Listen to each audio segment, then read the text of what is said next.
大家好，我是云飞。咱不是这马上就要过年了嘛？我们这一年里面也搞了蛮多好东西，这不就想着来搞一期分享，来快速的给大家讲一下为啥我会选择它们。一共是5个产品，那么我们讲述咱这就开始正片。首先是我前段时间买的 Mac Mini M4，从购入到现在，我是真的高强度在使用它。我是使用外置的雷电4硬盘盒来装的一个外置系统，把最盖板的16+256扩容到了16+2T。一开始有人会说更新不了系统，但实际用下来却完全没有这个问题。我是直接更新过好几次系统了，都没有遇到任何的问题。不过倒是苹果目前最新系统的 bug 有点多，我是感觉并没有很稳定。在我的 MacBook Pro 14寸上，1个礼拜就得重启个1次，不然就比较容易遇到 bug。最明显的就是新安装的应用在启动台找不到，这就得去应用程序文件夹打开或者重启。但在其他的方面，它还是很稳的啊。别看我这使用插满了东西，这也就恰恰说明了我是实实在在在用它干活。就拿我最经典的场景来说呗。就是剪辑视频，我们拍摄的规格是使用佳能 R5 拍摄的 4K 60帧，然后我的视频最短的也就7分钟左右，长的会有半个多小时。目前来说，我们使用它剪辑视频加一些效果是完全没有问题的。而这一切仅需要3500元的主机，然后再加上一些配件，其实整下来最多也就加个2000左右，我觉得性价比还是非常高的。我是真的有种冲动，就是再买一台放在家里面使用，真的性价比太高了。你可能会觉得要买这么多的附加设备，还不如买个带屏幕的 MacBook。但我就实在的问你，你以为你买了 MacBook Pro 就不会买其他的配件了吗？太天真了，东西是买不完的。所以从我的角度来说，这就确实是我今年买到过的最好的一个生产力设备，强烈推荐想要尝试苹果设备的用户可以选择它，当然前提是你要有它的一个使用场景。第二个就是一个投影仪，此前我介绍的投影仪性能大多都很强大，光影效果也很棒，但价位都比较高。而这个坚果的 NES 4K， 它有着非常小的体积，但却有着 4K 加3色激光的高配置，亮度也很不错。外观方面还是一贯的坚果家庭式的设计风格，体积上确实更加小巧了。手串一体式算法云台，可以实现实时对焦和无感的地形校正，随便摆动都能够实时的方正光影，想投哪里都很方便。最重要的是3000多的价格很点点，功能也很齐全，我觉得是我的年度娱乐最佳。它是这个价位行业首款 4K 3色激光投影，领先的3色激光技术，大家看这个信息，在我这个看过那么多投影仪的摄影 UP 角度上来看，它的色彩和画质都远高于传统的 LED 投影仪，特别是你看这个画面，人物的皮肤质感和头发纹理都清晰可见，还有全游里较多暗场的场景，也因为对比度表现优异，能够更好的捕捉到画面的暗处的细节。光影的沉浸感扑面而来，除了在家里、在工作室使用，它还有非常多的使用方式。前段时间我就把它带到了户外露营使用，小支架撑起幕布，坚果投影仪往桌上一放，然后使用车子的电源就直接可以投影出来一个非常不错的画面。这个户外的便携性是真的拉满，平时摆在家里和家里的风格匹配度也很高，上下127度超大投影角度几乎没有不能投的地方，加上一块平整的白墙或者幕布，不管是卧室、墙面、天花板，想投哪就投哪。音乐歌词墙、氛围假窗、电子艺术画廊等，只要你敢想，它就呈现在你的面前了。我实际使用下来是觉得它非常 nice， 日常生活里面使用很省心，且各方面都有保障。坚果 NES 4K 画质和色彩是真的绝，且3000多的价格就拿下 4K 加纯3色激光的满分配置，自重2000克，算法云台随投随正，都还是很吸引人的，质量和价格都超级的棒，新手小白也能够快速的上手。想要体验家庭式影院或者多空间观影需求的粉丝，近期也想要看一台投影仪的话，我就是非常推荐大家选购它，是真的很不错，花1张机票钱就能够享受在家看大片的高品质生活，我觉得还是蛮值得的。第3个也是一个创作上的小工具，就是探针微距镜头。这个关注摄影的人都应该知道，可以拍摄出很多非常 nice 的一个微距画面，给我们非常不一样的感觉。但实话说，我使用这样的镜头频率并不高，需求没有那么大，所以我找到了它的平替，就是这种手机的探针镜头。我这个是买的牛耳手机探针广角微距镜头，价格只要老外的1/10。我拍摄的手机是14 Ultra， 直接买一个带滤镜环的手机壳，就可以把这个探针镜头给安装上。其实在手机上面看这些素材没有啥太大的区别，我在之前拍摄键盘还有手机的时候也都用过，我这就再来给大家演示一下。我们需要准备它和它，然后我们的手机上面它是有这个滤镜的一个环，所以我们是可以直接这样把它装上去的。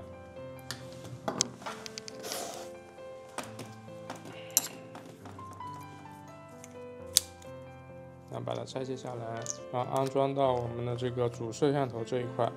它这边是有一个这样的辅助的一个快拆，就是快装板，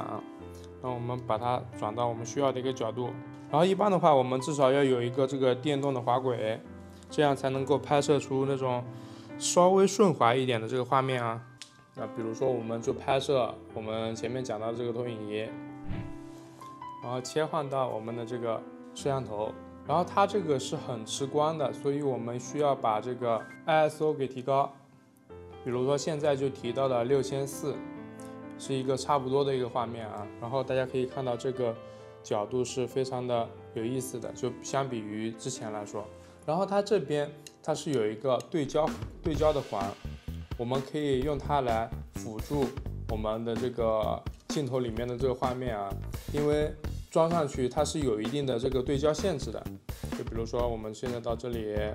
然后对上焦了，然后这里其实我们就可以固定，但是我们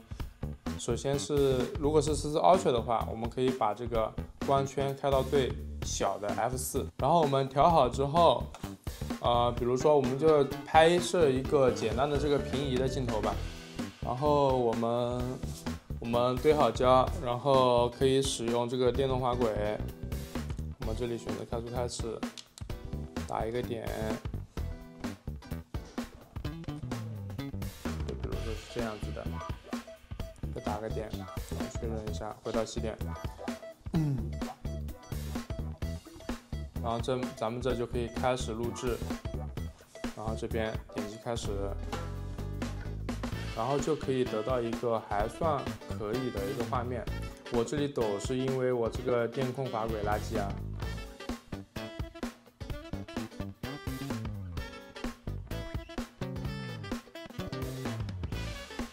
然后我们后面稍微稳定一下，就可以得到一个非常好的画面啊。然后我们稍微上升一点，然后可以拍一个大家会比较经常看到的一个镜头，就是往前推进，打一个 A 点，然后再打一个 B 点，差不多这样子。OK， 好，回到起点。然后我们点击拍摄，然后我们这里开始，然后整出来的这个画面其实和微距镜头真正的探针微距镜头拍出来的，在手机上来看是区别真的是不大的啊。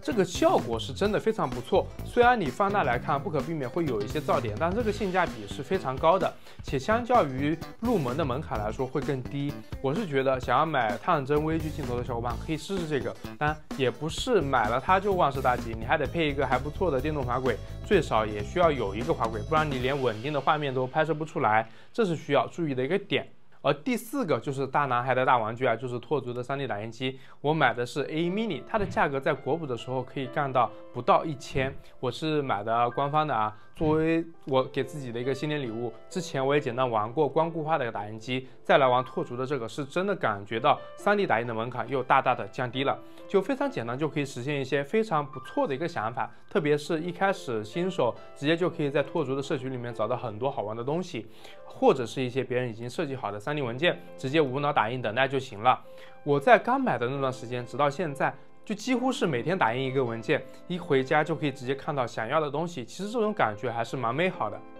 然后就是你家里会多出一些好用的、不好用的东西，然后也会有一些手办啥的，都是挺有意思的玩意儿。再就是耗材方面，目前一些还不错的第三方耗材价格在40到50、1000克左右，还是蛮耐玩的啊。要是自己有一些建模的基础，还可以自己设计一些东西，打印一些简单的东西，这点还是很不错的啊。主要的就是随时随地可以打印，专门属于自己的个人的定制化的一个东西。而且现在这个都带监控了，还可以远程看一下它的进度，自带的钛卡，我还在社区下载打印了米家的2K 摄像头外挂的一个模块，直接远程就可以看到实时的一个进度，画面也会更好。这些社区的人都是人才啊！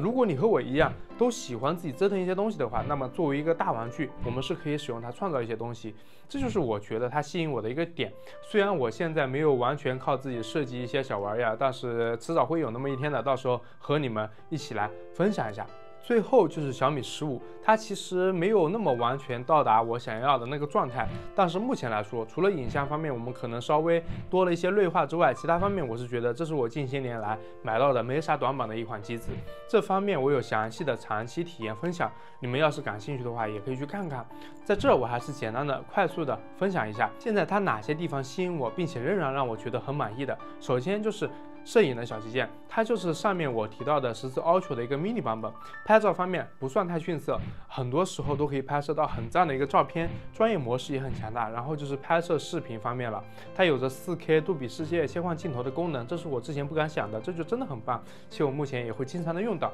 之后就是强大的性能加小小的手感，这就是我一直喜欢的点。就裸机的手感真的很棒，然后现在澎湃2的系统，之前吹嘘的超级小爱也是公测实装了，在小米15上就确实有很多地方都会很好用。就米系手机来说，系统这方面它应该是目前比较棒的一个状态，而且续航就不用多说了，比小米4好很多。小米15给我的感觉就是在很多时候它的存在感不是那么的强，不会硌手，各方面的功能也都有，但也没有那么的顶尖的突出。但就是这样的一个配置，我用的却很舒服。我想这就是它作为小屏旗舰的一个魅力所在，也是我喜欢它的一个点。好了，这就是我今天向大家推荐的5款产品，都不是那种便宜的，都是需要花点钱的东西，但就确实我用起来都还是挺不错的，不管是生活娱乐还是专业拍摄。你看你对哪个有兴趣，有啥疑问也可以直接在弹幕或者评论区留言，我看到都会结合自己的使用体验来给大家一个回复。毕竟是一个比较快速的分享，肯定会有一些